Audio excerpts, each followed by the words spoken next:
My roommate is trying to sublease her room to someone who assaulted me in the past, saying tough luck, not her problem, and to deal with it. Posted by you/Blothra111. When I, 22F, was a freshman in college, a guy named Pete, fake name 21M, began harassing me to date him. I refused repeatedly, and it ended with him ripping my shirt off at a party in an attempt to touch my chest. I filed a police report, and Pete was found guilty of assault. I have a 1,000-foot restraining order against him. Fast forward to this week, my roommate Shelly, 21F, needs a subletter to take over while she studies abroad for the summer. She only found out she was leaving 2 weeks ago and has been looking for someone to take her place since then. She found Pete on Craigslist and asked me if I approved.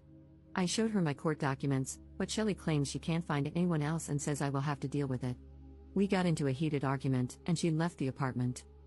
This morning, Shelly texted me that Pete would be moving his stuff into the apartment today.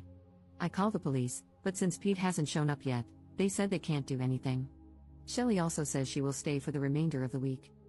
The lease states that she can move in whoever she wants without my permission, and the same goes for me, but the restraining order complicates things.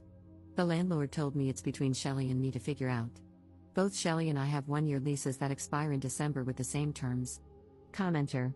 Is Pete aware that you're the person he'll be sharing the apartment with? You might want to let him know that you'll call the police if he sets foot in the place. Ops response. Pete is aware that I'm the roommate because Shelly posted the ad with a photo of both of us, without my permission. I already promised that I would call the police, but Shelly is locked in her room and refuses to listen to me.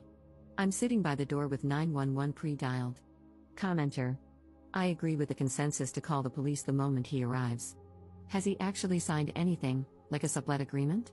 If so, he'll probably be on the hook to pay for an apartment he can't legally step into. I'm also not a lawyer, but I can't imagine that attempting to enter a living arrangement with someone holding a restraining order doesn't negate the restraining order. The first question I would ask Pete if I were a cop or judge is, why did you think you could live there without violating the order? Ops response. Shelly claims that Pete has already paid her for all 3 months in advance and that he signed a contract with her. I told her that her contract does not override my restraining order, but she basically put her hands over her ears to drown out what I was saying. I plan on calling the cops the moment I see his car pull up, which is less than 1,000 feet away. Shelly will still be here for the rest of the week, so I'm afraid this will escalate. Update 5 days later. Hi everyone, thanks for reading this update. I've added some extra details at the beginning to better explain what happened. Things took some M. Night Shyamalan twists. Details: Shelly and I were not close friends. We were simply roommates with our own separate bedrooms and a shared kitchen/living space. I've only known her since last December when we originally signed our leases. We've hung out, but the only real connection we had was that she likes anime/Japan, and I am Asian. The Craigslist ad that Shelly posted didn't have a photo. It turns out she had used a generic photo of the two of us in an ad on our college's Facebook page, but Shelly took it down before I had a chance to take a screenshot. The update: after I made my Reddit post, Shelly locked herself in her room for 3 hours. I tried to talk to her, but she refused to come out. When she eventually left her room to get food, she just walked past me as if I didn't exist.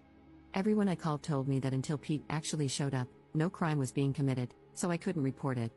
I just sat by the door and window, watching for Pete's car. This continued until early Saturday morning when Shelly woke up for her morning jog. I had stayed up all night on the couch, still keeping watch for Pete's car. Shelly tried to sneak past me, but I woke up and blocked the door. I demanded an explanation for why I was being forced to stay up all night, waiting to call the police on Pete when she knew I had a restraining order against him. Shelly's response was that the restraining order didn't matter to her. She claimed she had dealt with unreasonable people like me before and had never listened to a restraining order, so why should she start now? The more I listened, the sicker I felt. Shelly basically admitted to me that she is a beach. I told Shelly she was a real piece of work and that I would continue keeping watch for Pete while considering legal action. She replied that she was done looking for subletters and that it was my problem. I told her to go for her jog, and she left, only to return a bit later and lock herself in her room again. Around noon, I accidentally fell asleep because I had been awake for more than 36 hours. When I woke up, I saw Pete helping Shelly move her belongings into her car. While I didn't see him inside the apartment, he was helping her in the parking lot. I immediately locked them both out and called the police. When Pete and Shelly came back to the door and realized it was locked, Pete noticed me watching from the window. He blew up at Shelly, demanding to know why I was in the apartment and why she hadn't told him I was her roommate. He demanded his money back, and I could hear them yelling at each other through the door. When the cops arrived, they handcuffed both Pete and Shelly. I explained the situation, and Pete claimed he had text messages and emails to back up his side. The officers checked his phone and found messages from Shelley indicating that her roommate wouldn't care about XYZ because he's a chill guy. Pete had even posted his own ad looking for a male roommate. That's right, Shelley is a liar too. The police released Pete because he had proof he didn't know it was me. I was fine with this, as I saw the messages myself. Shelley, however, was charged with disorderly conduct, and her mom came to get her. On Sunday evening, Shelley and her mom returned to the apartment to finish packing for her study abroad program. Shelley made snide comments about me definitely going roommate hunting to find her a subletter, as I had said I would. I ignored her. This morning, Shelley left for her flight. The good thing about separate leases? I'm only responsible for my rent, not hers. So, I'm going to sit back and relax for the rest of the summer while she gets evicted for failing to pay her share. Up in the comments. I wish she could have been charged with more, but she started bawling her eyes out to the police officer, and he went easy on her because she looks so young. To me, it's just another sign that she's an awful person because she was manipulating the cops. The lease explicitly states that I'm not liable for her rent, and even if she tries to sue me, it's my word against hers, and I'm confident I would win that legal battle. Pete is staying as far away from it as he can, and he apologized to me and is trying to get his deposit back from her.